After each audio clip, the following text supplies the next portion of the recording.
The purpose of today's video is to show how I fixed up a little bit this antique vintage Lionel Lines passenger car, but also I'd like to do a little bit of a comparison between it from the 1950s and the more modern lower end Lionel passenger cars. This used to be a Santa Fe passenger train by Lionel.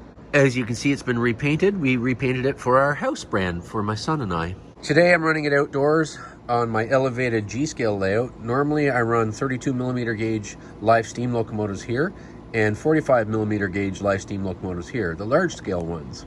However, 32mm gauge is also O gauge, and I converted this locomotive to onboard battery power. I'll place a link at the end of this video to this train running through proper scenery.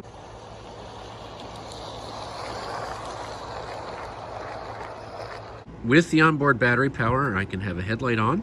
There's a switch underneath for reversing, and here is where I drive it from. I cut this large hole in the back, and I placed a Lego driver. So this means it's in push-pull configuration. I added this coupler as well, and I had a spare horn. And the cool thing is, I can put the headlight that way. Now you have to imagine Amtrak when it was first put together, or Via Rail here in Canada. And for the first up to a decade, the trains had various different kinds of rail cars depending on where they came from. So for a while there with Via Rail and with Amtrak, there was a hodgepodge. You see these pictures of passenger trains with multiple different kinds of passenger cars from different companies in them. So we're just going to assume that this is the same sort of idea. Now on to the business of this rail car.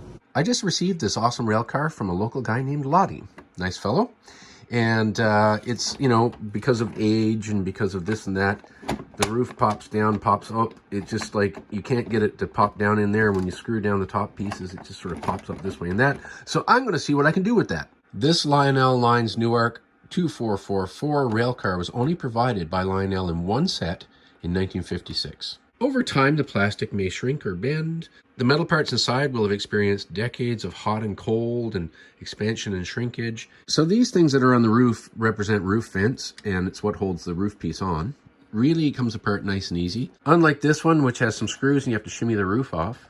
Now, what to do about this roof not fitting? I wonder if this needs to be compressed down a little. I can't do it with the phone in my hands, but I took a piece of wood, held there with my fingers, and gently tap, tap, tap, tap, tap on each of these to bend them down a little, and then trying the roof on, trying the roof off. It took about 5 minutes. While I have it open, I'll show you the vestibule.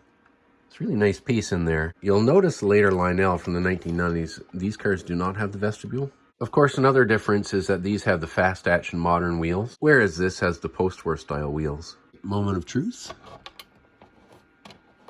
Perfect. Everything's really nice and snug. The roof fits on perfectly now.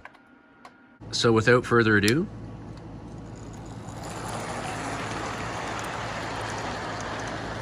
it's nice to see it on these broad curves.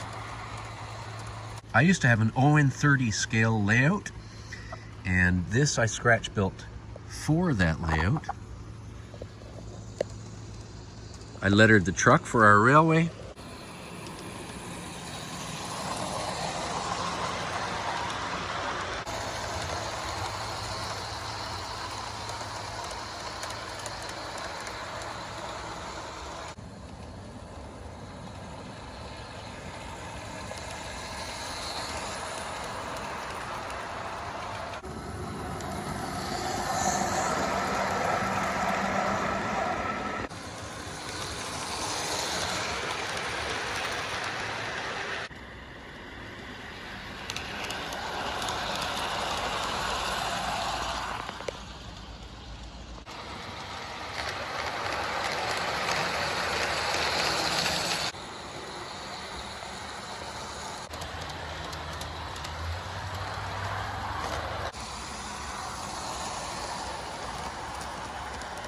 This locomotive didn't come with the enclosed pilot underneath the coupler there.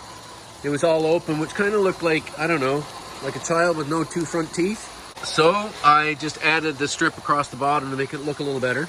If you like this video, please like, subscribe, share. And it's amazing how the infusion of just one new railcar in a collection can add so much fun.